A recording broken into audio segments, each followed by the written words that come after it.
folks, coming up on Roland Martin Unfiltered for Tuesday, April 2nd, 2019. The man who allegedly shot and killed Nipsey Hussle and wounded two others has been arrested. We'll have the details for you. Catherine Pugh, the mayor of Baltimore, steps aside amid a major scandal involving hundreds of thousands of dollars being paid to her for children's books bought by health insurance companies that she oversaw as a state legislator. We'll tell you exactly what is going on in Baltimore. Also, Education Secretary Betsy DeVos. Y'all, she relies on a racist study to end rules to combat racial discrimination in school discipline. What in the hell do we have sitting in the Department of Education? We'll talk about it with Congresswoman Ida Bernice Johnson of Dallas. She joins us live. Republicans in Missouri, no shock, are trying to make it harder for citizens to mount ballot initiatives. Missouri Congressman Emanuel Cleaver is here live to talk about that and the Department of Homeland Security ending a program to monitor domestic terrorism, including white domestic terrorists. The second accuser of Virginia Lieutenant Governor Justin Fairfax tells her story to Gayle King. He also responds by saying he still wants a law enforcement investigation. There's racism nearly everywhere, including environmental racism. We'll talk with a man who spent 20 years at the EPA about toxic dumps, of course, where poor and black folks live and how they were put there on purpose. And wait until you hear this white retired Chicago cop say Laquan McDonald deserved not 16 bullets, but 18. Yep, no shock. And Chicago voters go to the polls today to elect a new mayor. It's time to bring the funk on Roland Martin Unfiltered. Let's go. He's got it. Whatever the miss, he's on it. Whatever it is, he's got the scoop, the fact, the find. And when it breaks, he's right on time and it's rolling. Best believe he's knowing. Putting it down from sports to news to politics. With entertainment just for kicks, he's rolling. It's on go, roll, y'all. It's Roland Martin, yeah. Rolling with Roland now. He's funk, he's fresh, he's real, the best, you know he's Roland Martin now.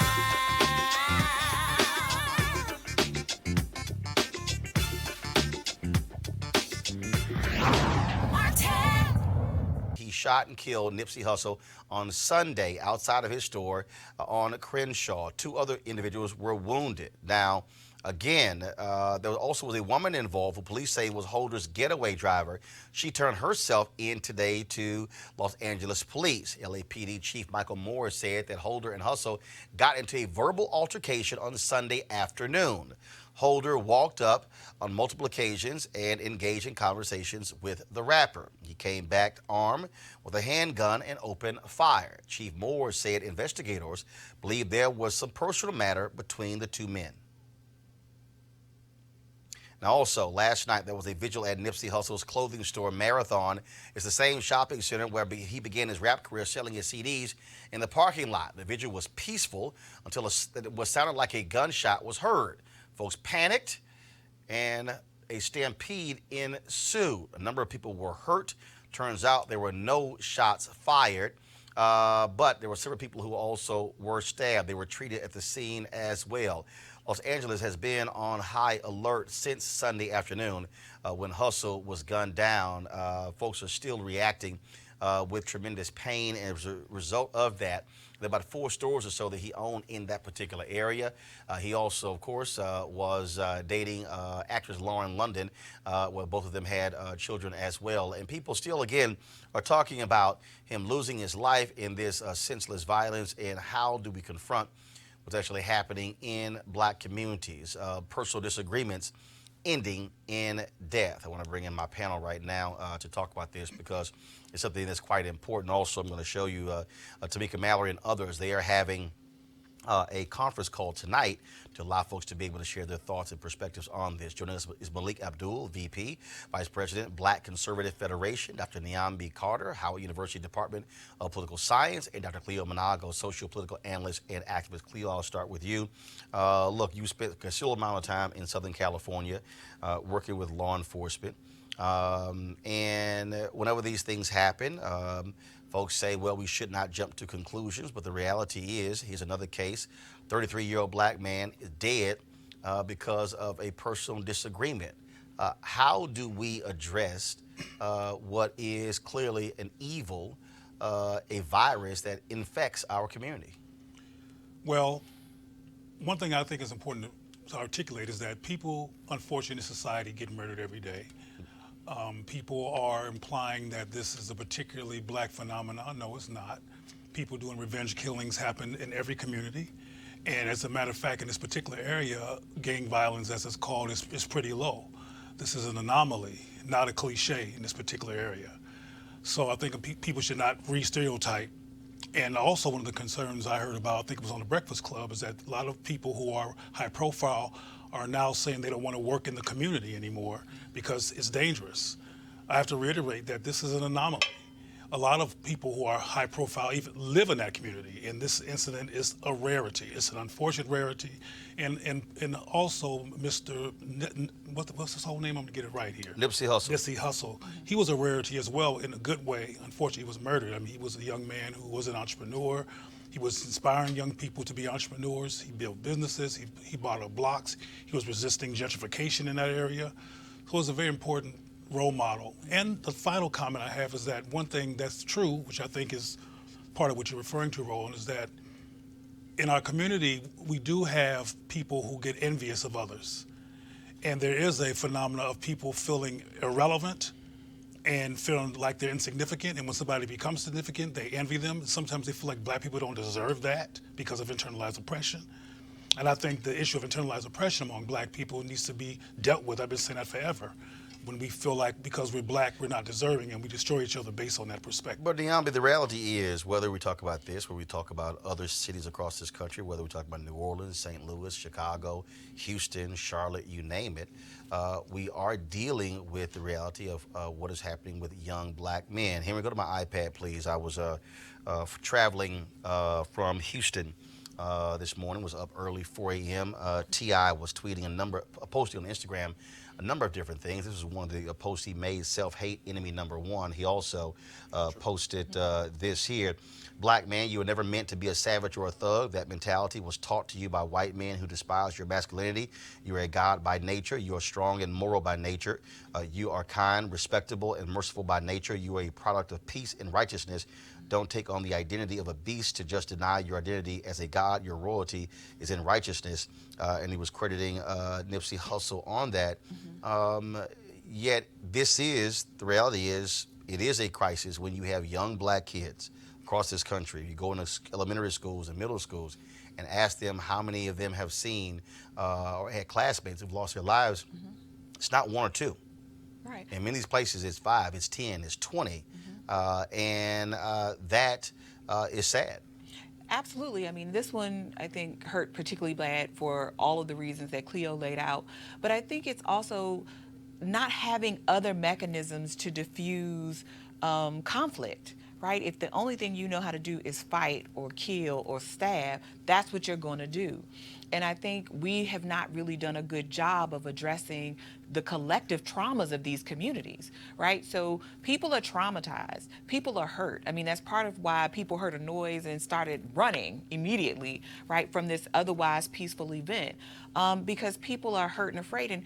And for all of the damage that Eric Holder is alleged to have done in the shooting, you know, we can't forget that he is also a product of a community that is traumatized and hurt, right? And so it's hurtful, and it's hard to see the humanity in others when they have taken such a bright light out of your community, out of your home, you know, out of your family.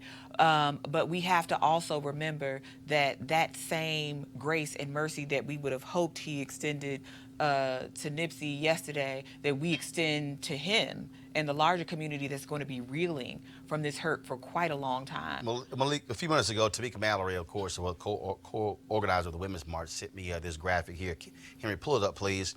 So much needs to be done. Let's talk about it. Call begins tonight at 10 p.m. Eastern, 7 p.m. Pacific sharp. Call-in details will be announced on social media at 9:50 p.m. Eastern. I'll be sharing that with you guys as well. Stay tuned. Hashtag This Is the Hard Work. And it's all about, in many ways, this is similar to what we did after the night George Zimmerman was found not guilty. We had about 800 folks who were on a call. Folks just wanted some place to just to vent and share. Next night, we had more than 2,000 folks who were on a call. And Tamika called me yesterday about doing this because there are a number of young people who are in pain, who had great respect for Nipsey Hussle and who want to be able to sort of just express their outrage and also have a place to begin a healing process. And a number of people, I've had conversations with folks, representatives of Master P, Snoop, and others who have talked about, again, dealing with this reality of violence. Your thoughts? Yeah, this is one of those instances that it hurts. We have a guy, who did seem to be doing a lot in his own community. But to your point, this is something that is all around the country. Unfortunately, in D.C., just the other day, it was, and I don't know if you guys actually heard about it, but there was a group of kids. And when I say kids, I mean I believe younger than 14. 3 of them robbed, and the 10-year-old who was part of that pulled a gun out on the young kid that he robbed. They stole his phone. And the young kid was able to identify him. In that situation like that, I think it's a breakdown. It's easy to say that, oh, well, this is hip hop. A lot of people with this instance, they've tried to say, well, this is a hip hop thing. It's not really a hip hop thing. There's a culture that, in a sense, endorses this type of behavior. We have kids like these kids. Somebody should have been there. So whoever gave the 10-year-old a gun. Who gives a 10-year-old a gun? A gun. And that 10-year-old saw that. There was an example somewhere in his community. He saw that and he patterned himself after that example. And it's up to people like me, it's up to people like all of us to really step in. Don't just live out in the suburbs. Come into my community. Come into the community and volunteer. Mentor these kids. They need these type of role models. I'm someone who grew up, as they say, in the projects, and growing up, I never saw a guy in a tie. I never saw a man going to work in a tie. Cleo, last point, I want to go to you. When I was in Chicago, several black psychologists talked about the need for intensive conflict resolution, not just in the community centers, but also in elementary schools as well, because there are people who, frankly, and again, based upon what we know in this case, disagreement between the two, guy feels disrespected, goes to his car, gets a gun, shoots 3 people. And we have to, and we have young African American men who instantly lash out and will commit a violent act. We had a fight in middle school. Just the last week, a 5th grader was killed in a fight because of disagreement, conflict resolution, confronting the reality of PTSD, the trauma, mental illness that has to be dealt with in our schools. One thing that concerns me, Roland, is that you mentioned that right after the Zimmerman incident that there were these calls and people needed to vent. What I think needs to occur is that people need to, as I've said before on this show, give their children a critical analysis of the society so they can recognize these messages that imply that they have low value. Because part of the reason why people act out on each other, I'm talking about black men specifically right now, is because they see each other as having no value. And you have shows, I know some of these people are associates, but you have shows like Power and these other shows which imply that to be cool is to sell drugs, and there's no such thing on the television, which a lot of people watch, as a show that humanizes and dimensionalizes black people in the context of black life and culture. So part of what people are acting out is, another thing people are acting out is the impact of computer games that are violent. You can watch a computer game and blow somebody's brains clean off, and it's very graphic, and then you go have lunch. So my point is that all of this trauma and murder and mayhem and a lack of attention to black men who are under a lot of stress and trauma in this country because of incarceration, because of the lack of positive affirmation. One thing I said the other night at a meeting that really offended some people was, it's important to have black girl magic, but if there's no equivalent black male magic, it implies in irrelevance again. Black male irrelevance. We have to bring more balance in terms of who we affirm in our community. I want to bring in Congresswoman Idris Johnson. You're the ranking member on the Subcommittee on Research and Science Education, emphasizing STEM education. So you're dealing with education, and so how do we? And again, so folks at home, when you hear ranking member, that means she's the chair. That's what it means. And so, how should Congress deal with, again, the trauma that kids are facing? And so beyond this, when you think about the 3 students in Parkland who committed suicide, you look at the father, of course, Sandy Hook. But when you look at the level of violence, poverty that exists in various communities, kids today are dealing with a level of trauma that was not there 20, 30, 40 years ago. Well, I think you're right, because our environments have changed tremendously. So much more stimuli. A number of committees are dealing with various aspects of this particular problem. I just left a meeting on poverty.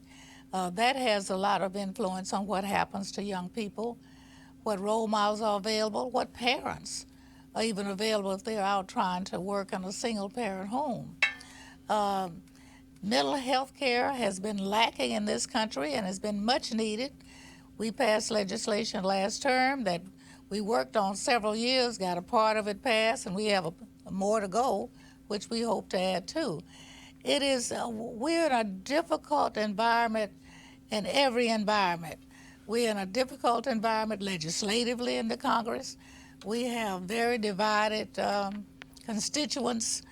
We have very divided representatives of those constituents. Every nick and cranny of this country has a representative there, so you got all these mixed attitudes. It takes too long to address many of the problems. All of the problems on the table. We are talking about education. This particular administration has brought in a cabinet that we are trying our best to understand. One of the ones we cannot understand the rationale for her being there is the Secretary of Education.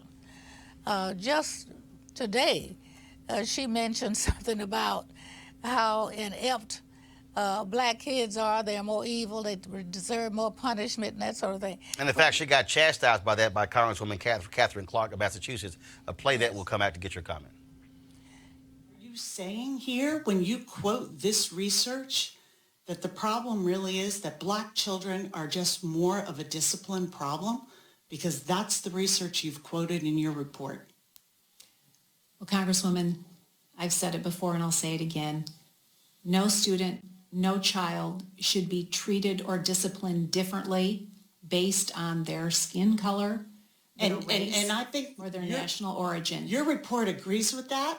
They just say that by the very basis of being a black child, you are more likely to be a discipline problem. That's what the study says that you quoted in your report and said, that's why we now think they may not be motivated by race. Black children are just plain old more disruptive in the classroom. How did you come to that conclusion? Children should never, ever be discriminated against. Well, I hope you take those words to heart and repeal your citing of this research.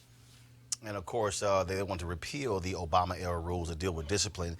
But that also goes into, look, I was at my high school, Jack Cates High School, yesterday in Houston. And this goes right into what teachers are dealing with. When you're dealing with young folks, especially young men who first of all, the hell they got to get through just to get to school. Right. And then you have districts automatically suspending them, saying, oh, acting out in classrooms and if you talk to teachers, you talk to others, they're talking about literally what they have to endure. And folks are saying, well, why can't they just sit out and learn? But other teachers say, yeah, but you have to take into account, again, what they're dealing with just to even get to school on that day. You're very right. And what we're finding in our study on poverty is that you have fewer role models for young people. Mm-hmm. You have fewer mixed communities. Educational levels now are separating, professions are separating, and so children don't see a lot of role models that are in these particular situations to aspire to be like. And so there are a number of programs where we're trying to do that. But when you mix how much the problem really is and how much the funds have been cut for every single program that is designed to help to move young people and their families upward, it makes it very difficult for local communities to deal with it. We're looking at a situation now where the middle class is dwindling. Even though we've had huge tax breaks for the rich, and they are more rich than ever before, it didn't move a number of these young people up the scale at all.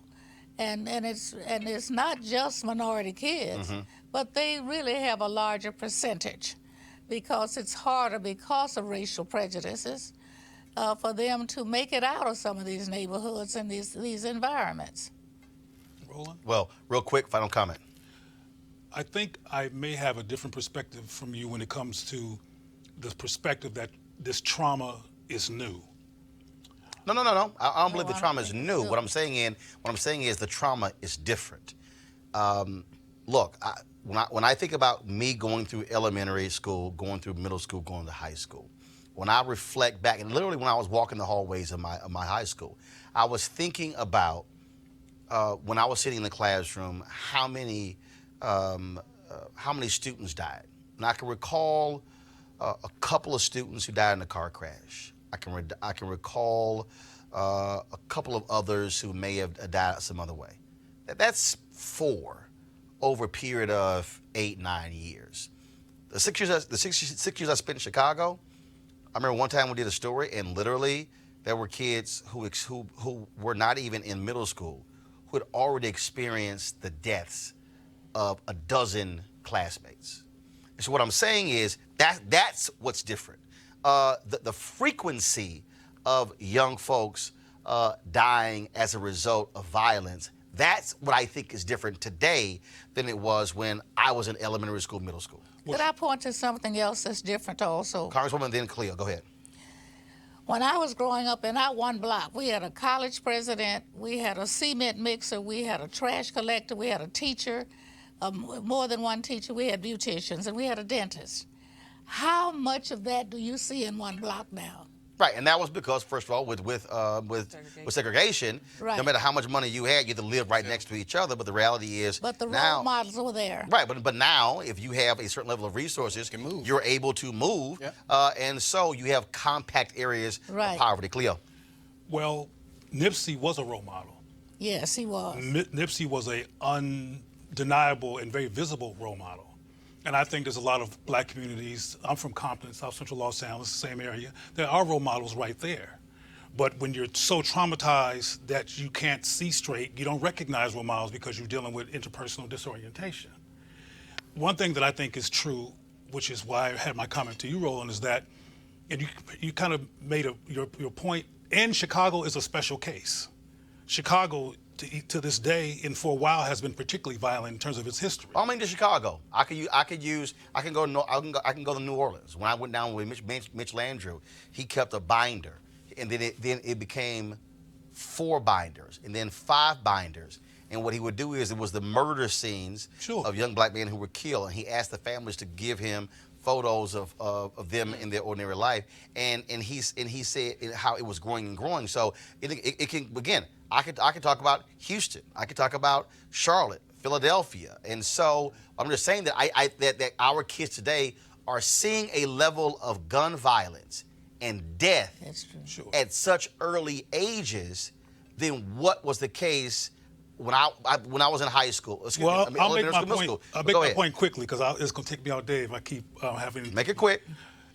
We're dealing with the festering of neglected trauma.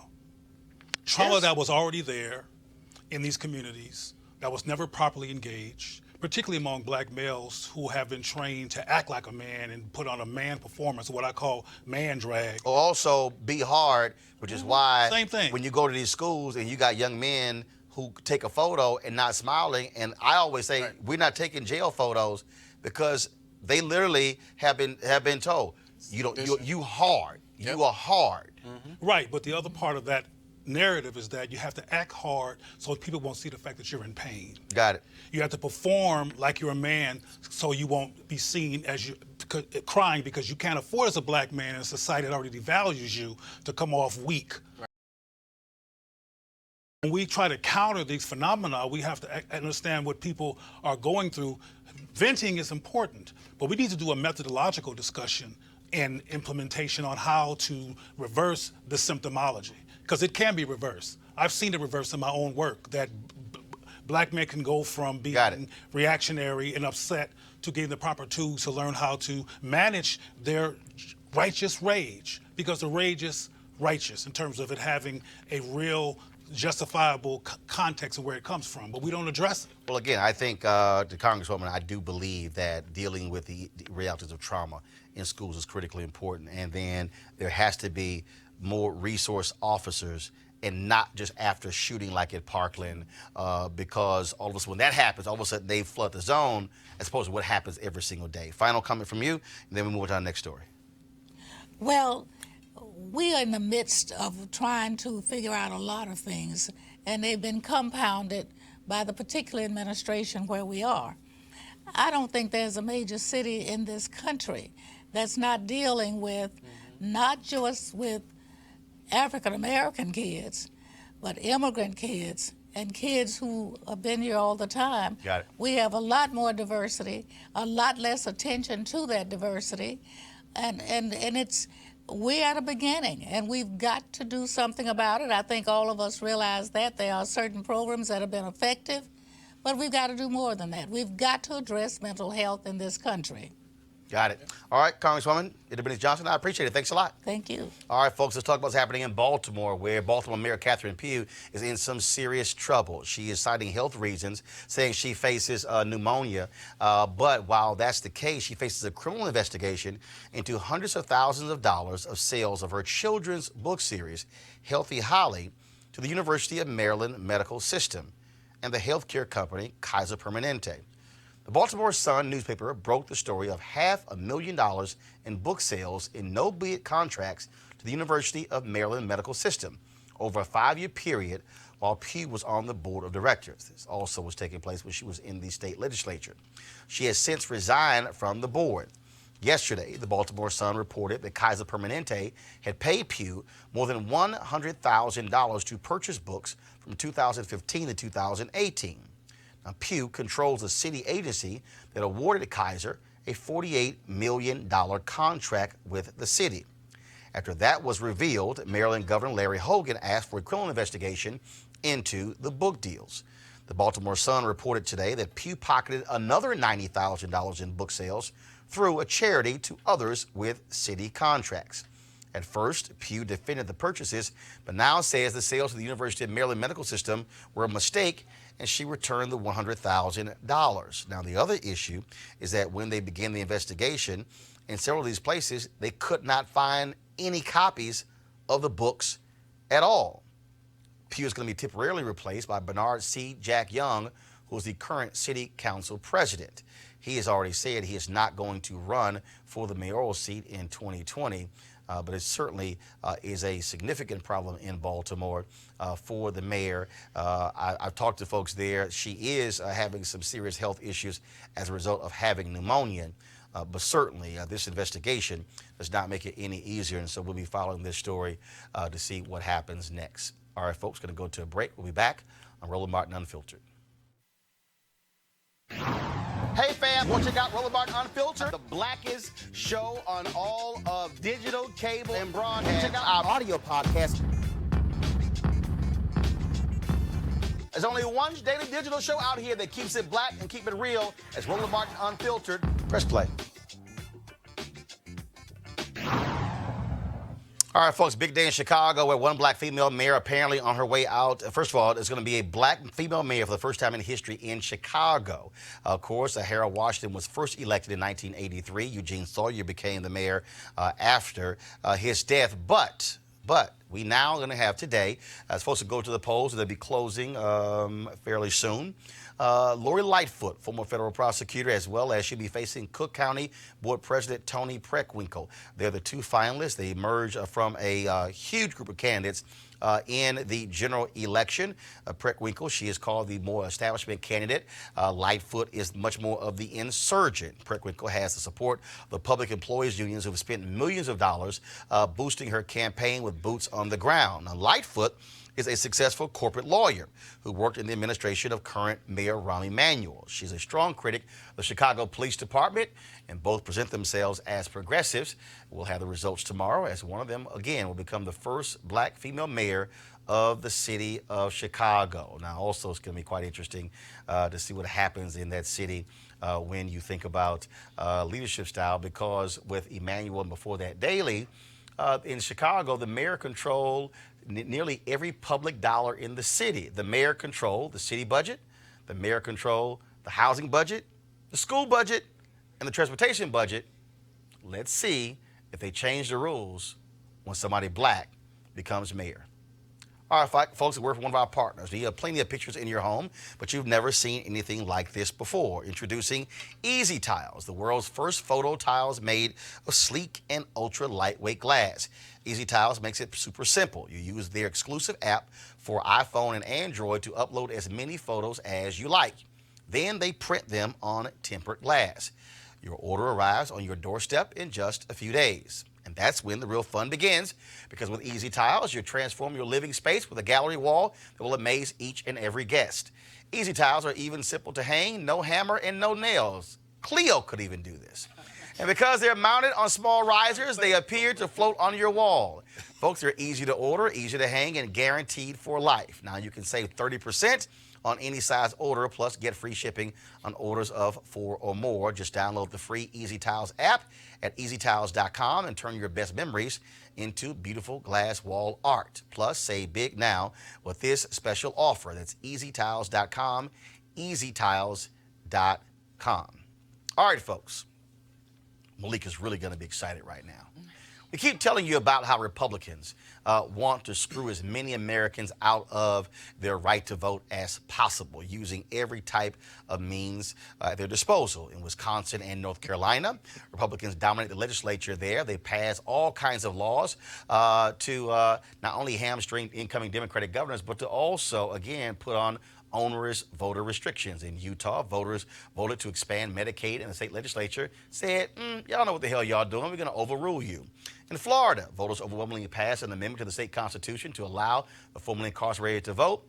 Now the Republicans in the legislature, they want to try to keep them from voting by saying you must pay all of your fines. In Michigan, the voters there actually passed a bill to redraw congressional lines. Republicans there said, we know how to do it better, and they're fighting that initiative.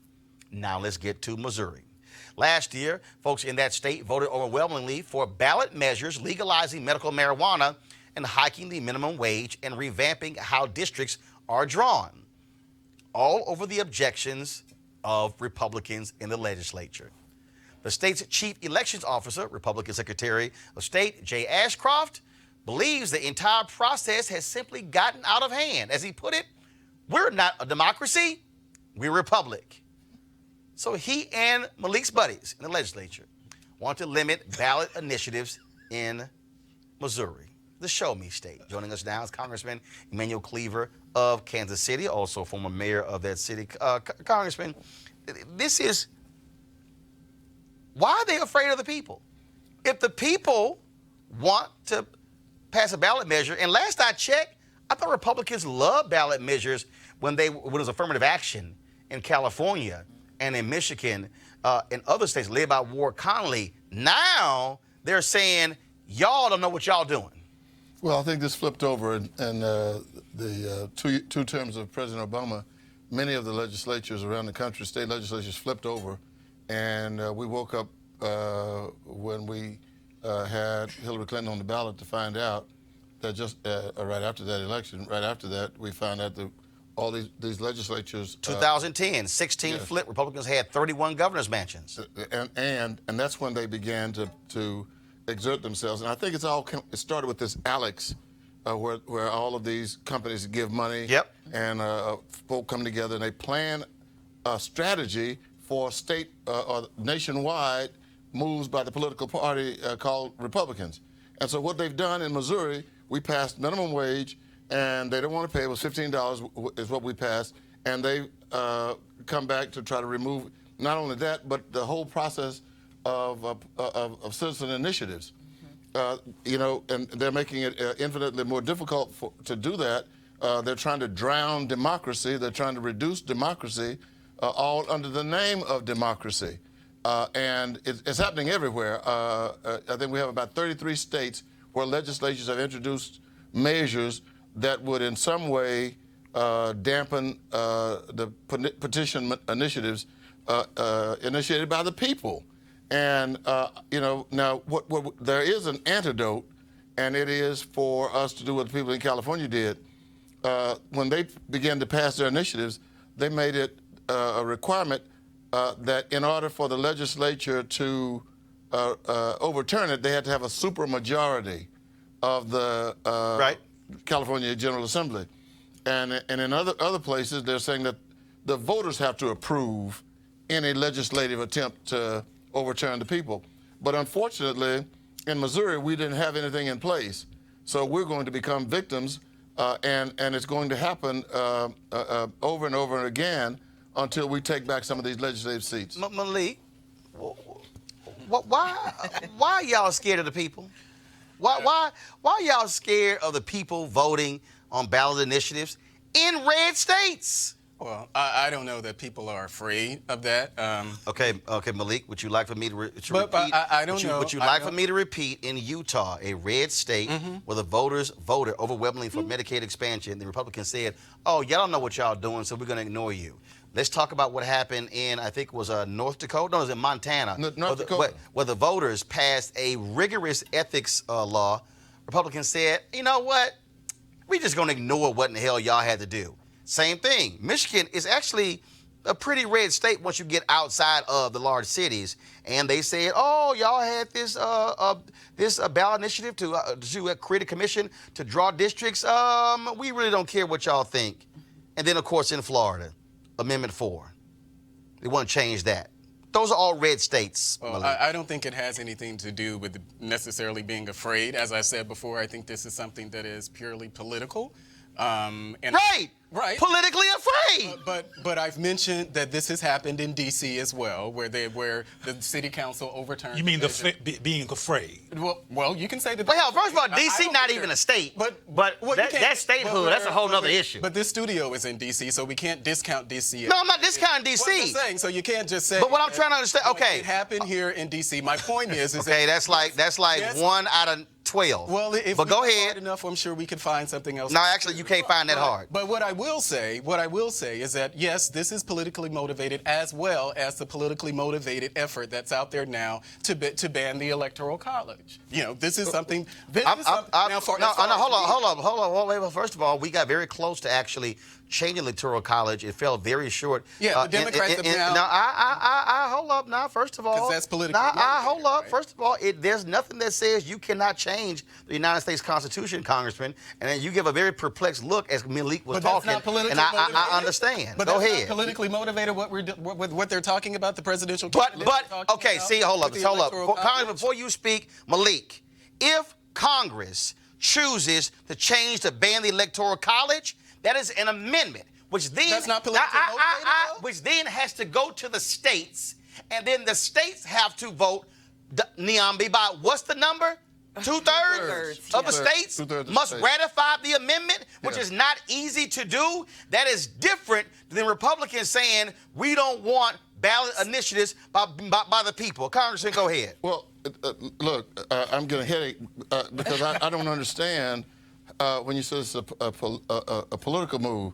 Look, the word is discriminatory or exclusionary instead of political. They're trying to keep a certain portion of the population out of the ballot box. They don't want them in there voting. And they've gone to great lengths all over this country trying to keep people from, whether it's voter ID, whatever it is, let's stop them from voting. And if this is a true democracy, I mean, we just had an initiative overturned, which would have allowed people to register on election day, same day. I mean, they stopped, and they're stopping in some places souls to the polls because too many black people were voting after church services.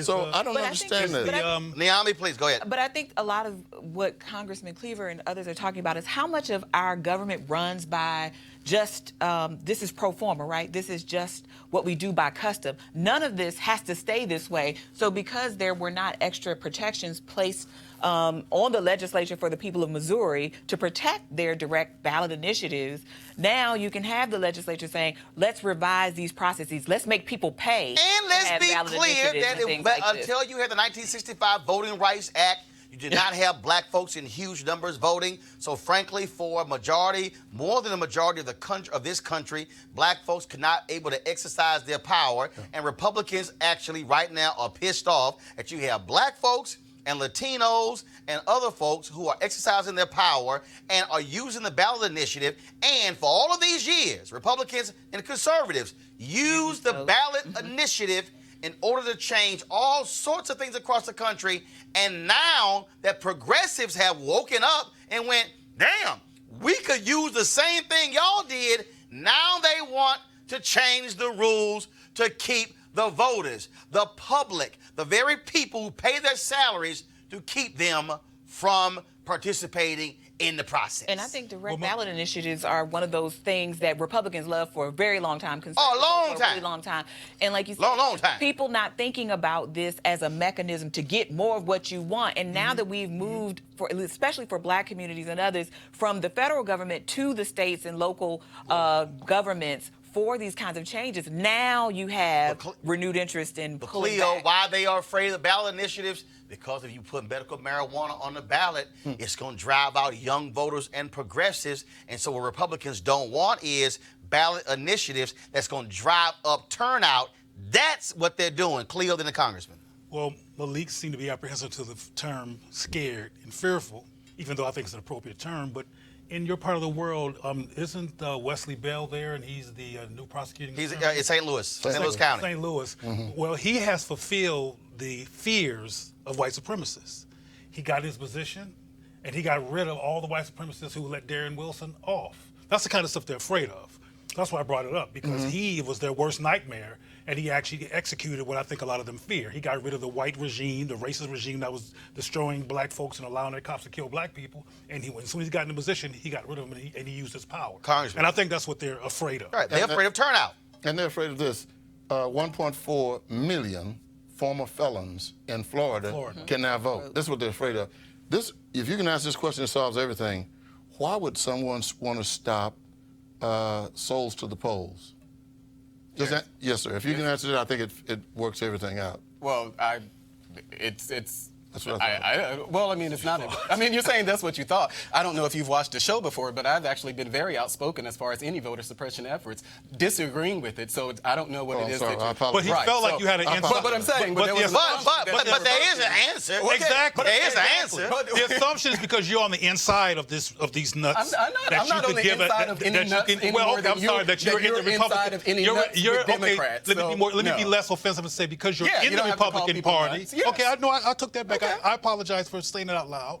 But the point I'm trying to make is that because you're inside of the Republican Party, the assumption that you're the Republicanologist here and that you can break down why these people be tripping. Well, you've never got the answer to that question. The number of times that I've been on the show, we've never come to a conclusion other than the fact that this is something that Republicans shouldn't be doing. Man, we know why they're doing it, though. But my point is when I was talking about this effort to ban the Electoral College, that is politically motivated. And that's also something I don't agree with. And also, as Roland said, white folks are fearful of losing power. Well, I don't think as their numbers shrink and everybody else grows. I don't know. They don't want to be voted out of existence. I don't think that the people who are pushing this ban the Electoral College I don't think that they're white or they're trying to do white supremacy or whatever it is. Hold on, please. No. Actually, getting rid of the Electoral College is confronting white supremacy. Well, no, how was that, Roland? Because the Electoral College was actually a slavery compromise. That was all. The Electoral College is built on white supremacy. Well, Well, how is it that, so it's the same electoral college that elected Barack Obama and the popular vote as well. The idea, this is all coming. Hold up. One black man out of 45. But every. No. First of all, black folks are not sitting here sweating that because Obama also won the popular vote. Yeah, he did. The reality But the is, only reason we're having this discussion is because Hillary lost. No, you're wrong. You're wrong. Well, The reality is, you no. think that I'm wrong. I'm not wrong. Let me We're correct having you. this discussion Let me correct you. Because of Hillary Clinton. No, the discussion also took place prior to 2016, There was in 2000, when Al Gore won the popular vote, and then but the Supreme Court decided for George W. Bush. The reality is we've had in America 3 different times where this has happened, and we saw exactly what happened. In each case, you had this split. The bottom line is this here. Now you have people who are saying, wait a minute, why do we have an archaic system of using the Electoral College? Why can't it be popular vote? That's not a Democrat or Republican thing. Yeah. That's a people thing. No, I think it's totally political. And let me say it again. Political. The Electoral College was a slavery compromise, built on the back of white supremacy. Niambi, you are a political science professor at Howard University. Yes. Well, so it can be a both-and proposition. It can be politically motivated and problematic at the same time. And I think when you hear about the way the framers talked about the Electoral College, it was for illiberal means, right? That we don't trust the American public to make a decision, and it overrepresents certain states. Right? And it was because rich white landowners did not want the people voting and determining leadership. They wanted to maintain who was in power. That was a slavery compromise. I got to ask the congressman this before he goes. Daily Beast is reporting that the Department of Homeland Security is disbanding a group of analysts who focus on domestic terrorism, of course, also white domestic terrorists. Now, of course, you also sit on a committee that deals with this. Just got to get your thoughts on this. I mean, you have all these cases. We have seen a tremendous spike since Trump got elected of white domestic terrorists. Case after case, more white domestic terrorists have been killing Americans than Muslims have been killing America. But the Trump administration is like, we can get rid of this. Well, what it is just like the Trump administration will not allow the CDC to report on gun violence or study gun violence. The same thing is here. They don't want the federal government involved in pointing fingers at the white supremacy groups that are increasing. And that's not coming from me. It's not coming from the CBC. It's coming from third parties who are out keeping up with this every day. And every social scientist in the nation is talking about the surge in white supremacy groups. Not just in the United States, it has now spread all into Europe. It's exploding, and I think it's one of the most dangerous things going on. And we're going to have this. We just had the secretary in front of our committee, chaired by Benny Thompson, who takes no prisoners. I think she's going to come back. She's going to have to explain this, as Ben Carson has to explain why he's dismantling some of the agencies that study fair housing. All right, Congressman Emmanuel Cleaver, I was glad to have you here. Good to be with you. Good alpha, man. I appreciate it. Thanks a bunch. All right, folks. Today on the CBS Morning Show, Gayle King had an interview for the second day with an accuser of Virginia Lieutenant Governor Justin Fairfax. This time, Meredith Watson, who says that Justin Fairfax raped her when they were students at Duke University. Here is a part of that interview. I was not worried at all. I completely trusted him. We were hanging out, and everything was normal. And at one point, he left the room, and when he came back in the room, he sort of stood blocking the door. It was sort of imposing the way he walked in the room, and he shut the door, and it was sort of like simultaneous. I heard the door click and the light went off. Click like locking the door. Mm-hmm. And you think what? Oh no, what's about to happen? Mm-hmm. You became concerned? Mm-hmm.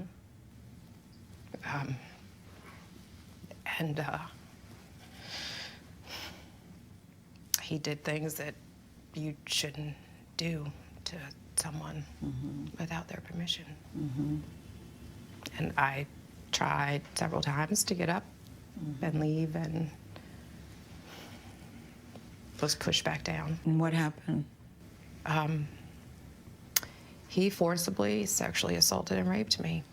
I was not on the bed initially. There was a couch, and he pulled me over, and I tried several times to get up and was pushed back down, held down. And you made it clear, this is not what I want. It was very clear. Because you know he is saying this night was consensual. If you have to hold someone down, it's not consensual. All right, folks, Justin Fairfax said that it was consensual.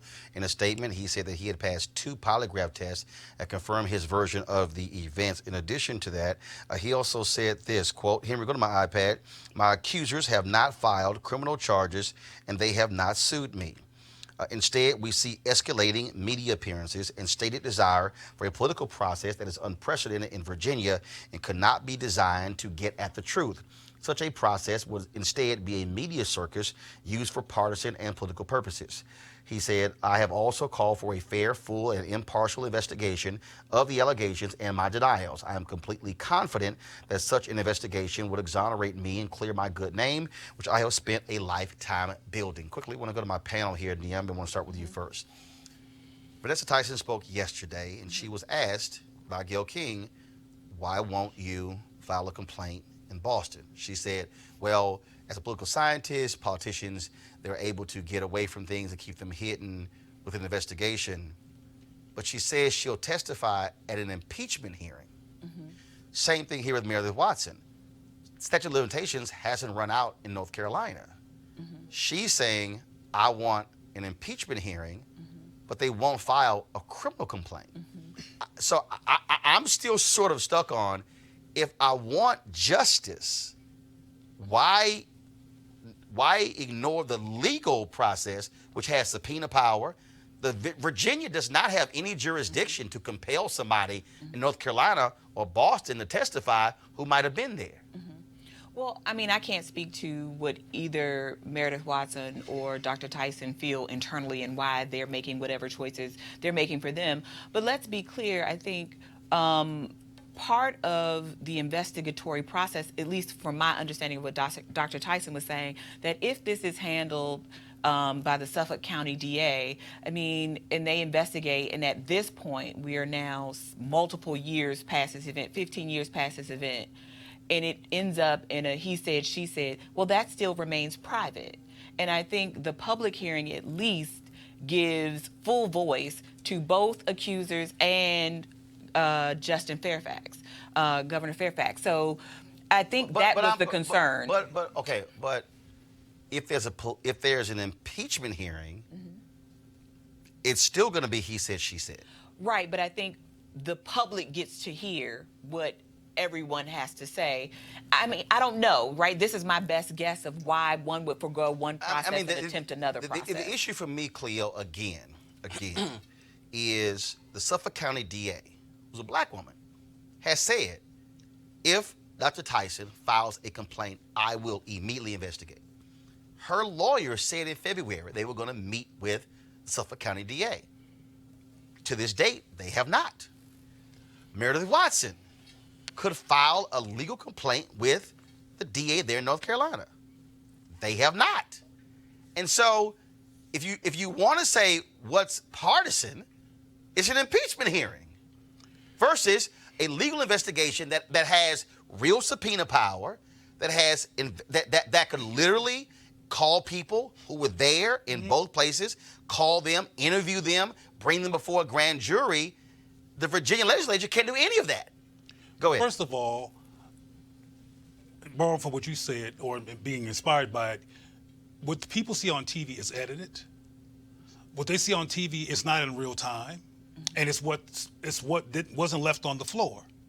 As someone who's been on television before and didn't recognize myself once I got to television, you cannot use TV as a form in order to inform the public. So I think that's important for people to understand that. Secondly, it's heart-wrenching, of course, when I see a woman or people who are disproportionately and statistically more abused sexually than other groups, women. My heart goes out and I get very concerned. But I'm with Roland on this in terms of this is not making any sense, because if they went into an impeachment hearing, as he just mentioned, they'd have to go into detail in that context as well. So it doesn't make any sense that they won't legalize this and put it in the context of law so people can find out what's going on. And in fact, the only thing, so let's say there's an impeachment hearing. Let's say they go through. Let's say he gets impeached, loses his job. That's it. If that was one of my sisters, I want his ass in jail. But assuming he's going to jail, because say he gets found not guilty, that's not an exoneration. Oh, right. But at least for me, there might be a consequence in losing the job. I mean, I don't know. Right. That's a real immediate consequence, as opposed to going through this other channel, which might be more private. Right. I get what you're saying about. So really, what you're saying is their strategy is actually, we want to fight this in the court of public opinion. That's right. As opposed I don't to know their strategy. No. What What I'm saying is, here's what it seems to me. Doing. What it seems to me is they want to fight it, Malik, in the court of public opinion, and not the legal arena. When the statute of limitations hasn't run out, typically, when the statute runs out, you fight it in the civil court or public opinion. I just think it's interesting they don't want to get the DAs involved. I don't understand that. Malik, go ahead. I don't think it's that interesting. My comments here are the same as what I made about Christine Blasey Ford or any victim. They deserve to be heard. Whether or not they should be believed is a different story, because that's something that has to be proven. But what concerns me and what we're talking about in the Fairfax's accusers is that the tone of the discussion is very different than what it was with Christine Blasey Ford, because the Montgomery County Police they announced that if she filed charges against him in Montgomery County, that they would, pursue that. She didn't do it. What did she ask to do? She first sent a letter to her congressman, then went to the senator. Got it. First of all, but I'm saying, hold on. But let's stay on this. But let's also remember, a lieutenant governor in Virginia and a Supreme Court nominee there for life. I get it. We're talking about victims and things like that. I got it. That's different at all. But the questions that are being asked of these, I would say, black women, aren't the questions that were asked of Christine Blasey Ford. I don't know if Maxine Waters is going to go and give a letter of we thinking about you to any of Fairfax's accusers like she did Christine Blasey Ford. That has nothing to do with this case here. But the reality is that she chose to do. We're talking about doing something publicly. That's exactly what they're doing here. But the questions weren't asked about her. But can you stay on this story? But we can't. I mean, can you stay on this story? But what we're doing. No, we're discussing this story. Sure. We're not discussing Kavanaugh and Blasey Ford. But you've just created another standard. Actually, I didn't. We're having a different discussion. No. First of all, don't use we, okay? Take that bullshit to mainstream media. That was not the conversation we had on this show, okay? And this whole issue. Well, the conversation that we had on this show is that Kavanaugh was guilty. No. Said that she was guilty. That's what some guests said, that he was guilty. I didn't render a decision as to whether or not he was guilty or not. I still don't think his trifling ass should have been on the Supreme Court, because, first of all, they screwed Obama and Merrick Garland with the Gorsuch seat. That's another conversation. Go with your final comment before I go to a break. So I think there's a way in which we are sort of fetishizing this legal process as a way of vindicating either Justin Fairfax or the victims. And I think this is a really hard case, because everybody feels some skin in the game on both sides. No, but it still is he said, she said. It is still he said, she said. I think there's a way in which this conversation about black women, in particular black women's abuse, it is particularly if the allegation is against a black man, becomes a conversation where black women should, I don't know, not say anything. No. Black men might be hurt. And that's what it sounds like, though. No, my position on this is very clear. Again, if that was my sister, if that was my aunt, if that was my niece, and that was my cousin, I'm not waiting, because first remember, here's also the difference. They have to wait for the legislature to decide on their own. For sure. We're going to have an impeachment hearing. One Republican came out and said we're going to have it, then he pulled it back. Yeah. For sure. There's nothing that indicates they're actually going to move forward. But if I file a legal complaint, boom, investigation starts. And what I'm saying is, what I don't understand is why you can't do both. I'm trying to understand why they refuse to file a legal complaint. It's very simple. You can file a legal complaint and still say, I'll testify in an impeachment hearing. I just find it. I just find They it. still filed the complaint though. They haven't refused. They just haven't done it yet. Okay, but So if you I think if you say publicly in February we're going to meet with the Suffolk County DA, and we're in April, and there's been no meeting, and then they still have time. I think they it's still have unfair. time. But I'm just saying. It's unfair to assume there's some kind of bias regarding one or the other. It's because we believe that they should go to the law and have an investigation. I don't have no bias against the women or the man in this instance. I want there to be some kind of balance phenomena or interface that occurs where we can find out what's really going on. In public, the public sphere is not the right place. But here's the hold on, stop. We ain't talking about Kavanaugh. Well, we have to talk No, about we Kavanaugh. don't have to talk about Kavanaugh. Yes, we are we talking do. about Fairfax, It's the Tyson, same- and Watson. it's the same No, it's situation. not. We How are you right gonna say here. it's not the same situation? Because it's not. She was Because the story believed. is She was Fairfax. believed The because it fit story is everybody's Fairfax, political narrative. Watson, and Tyson. That's the story. Who's doing the same thing that Christine Blasey Ford Well, did? guess what? And she was supported by everyone. You can talk to. She First was of all, supported by she was everyone. supported by everyone, but you can talk to yourself about Blasey Ford. I'm Right, going to a because- break. Back on Roland Martin Unfiltered in a moment.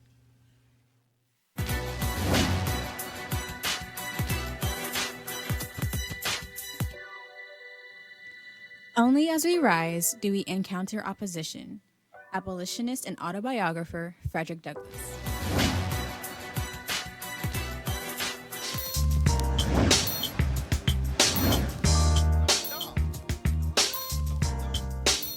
All right, y'all, calling all HBCU alumni, students, and leaders. Enter the Ford Motor Company HBCU Mobility Challenge and win $25,000 for your school. Building on the long-term support of HBCUs, Ford is looking to improve mobility in HBCU communities through innovative solutions. The winning program will receive a grant of $25,000 to implement their proposal. Now, the deadline has been extended to April 15, 2019. Let me help y'all out, okay? I don't understand all you HBCU people, okay? A handful of universities have tried to get the 25 grand. Y'all, here's the website, fgb.life, to apply. It don't cost you no money to apply. You could get 25 grand for your HBCU. Go to the damn website. It's free money. Go to fgb.life for more info and to apply. You can get 25 grand for your HBCU. Go to the site. Ford goes further in our community. We thank them for being a partner, Roland Martin Unfiltered. I'm just saying, okay? We talk about supporting HBCUs. They trying to give 25 grand. I'm just saying, y'all should apply. fgb.life. All right, y'all. Across the country, black and poor communities face dangerous levels of pollution, toxic air, and water. In Flint, the water crisis is only one example.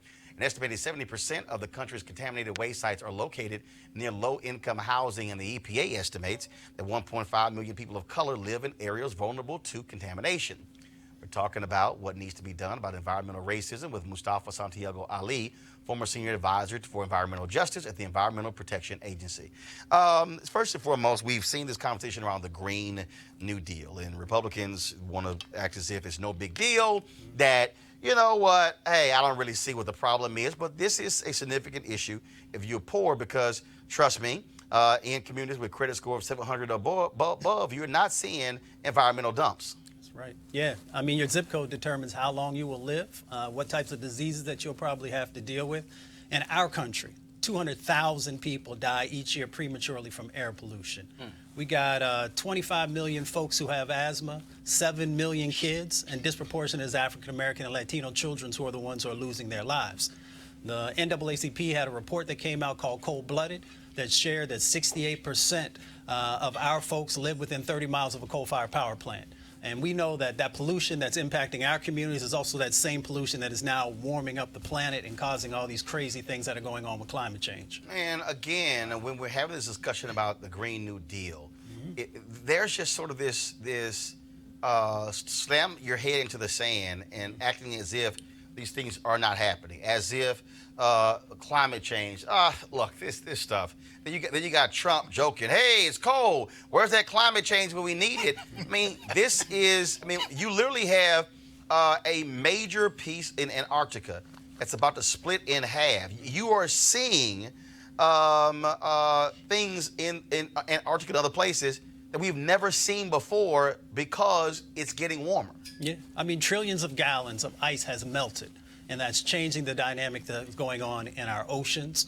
And we have some just incredible different dynamics that are going on with the floods that are happening. You know, before you used to see 50-year floods, 100-year floods. Now you're seeing 500-year floods. And what folks don't realize is our communities of color, low-income communities, and indigenous populations who are being hit first and worse because of these types of things. But how do we also get our folks to focus on this issue? Because look, if you had to do a list of the top 5, top 10, environmental racism is not going to be on that list. And this impacts health. Yep. You could talk about police brutality, you could talk about education, you could talk about all those things, but what's in your air, what's in your water, frankly, can impact whether you can actually read or write. It impacts your learning, impacts your health, impacts your viability in terms of your length of life. Yeah, I mean, you raise an interesting point. So, you know, folks were talking earlier about Nipsey and being shot. More folks are dying because of air pollution who are dying from gun violence. Gun violence is super important. We should be focused on it. More folks are dying every year from air pollution who are dying in the wars that are happening around our planet. So your question is, how do we get our folks more engaged in these issues? One, I would say that the environmental justice movement has been going on now for over 30 years. So there are all kinds of folks of color who are focusing on these issues. Now, we can have a conversation about the resources that need to go to those organizations to help them to better be able to spread the message in a way that resonates with their communities. When I was with the Hip Hop Caucus, one of the things that was important there was how we utilize culture to make sure that it was connecting with the impacts that are happening, but also the opportunities and how we change the dynamics that are happening inside of our communities. So we work with all kinds of artists and entertainers who are using their platforms to be able to share. So, you know, when we were both recently in LA at the Image Awards, Beyonce was there. So when the hurricanes came through Houston and Beyonce began to talk about the impacts that were happening inside of communities, folks began to get on their phones and check out the dynamics that were happening in that space. When you have folks like Antonique Smith, who took one of Marvin Gaye's songs before and remade it and began to share with people how prophetic he was, but also her own vision on these issues, it changes the game because our people see folks who look like them, who come from their communities, who they can connect with, and they begin to have a better understanding. You know, people talk about Flint, but we were talking about Baltimore a little while ago and Freddie Gray and him being impacted by lead. So when people begin to see themselves reflected in these conversations, when they see themselves reflected in the organizations who are working on these issues, that's how we begin to change this narrative. And I would just sort of touch on one of the things that you shared with us. There's recent polling now that shows that healthcare issues, yes, number one, but climate is also becoming one of those top issues that people are looking at.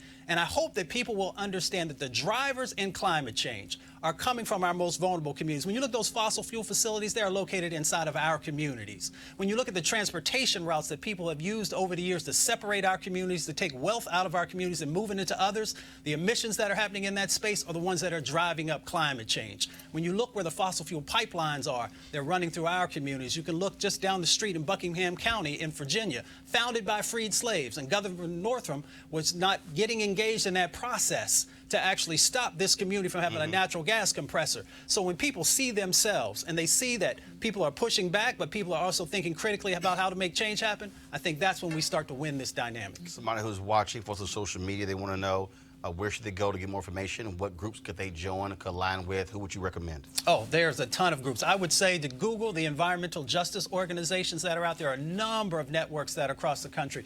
You have WEAC, you have Uprose, who are both in New York. You have the folks in California with the California Environmental Justice Alliance who are out there.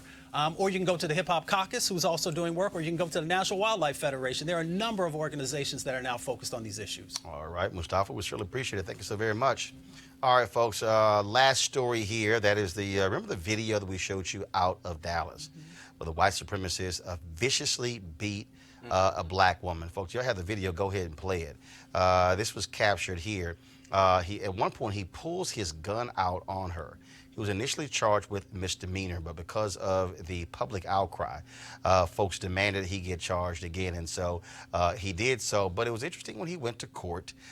He shaved his face, looked totally different. Yes, Malik, yeah, he punched his sister and beat the hell out of her.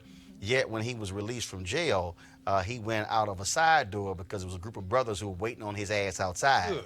And he did not want to have to face them after what he did to her. Now, here's what's also interesting in this case. Now, his name is Austin Sheffield. Okay, he now faces felony charges of aggravated assault with a deadly weapon and unlawfully carrying a weapon.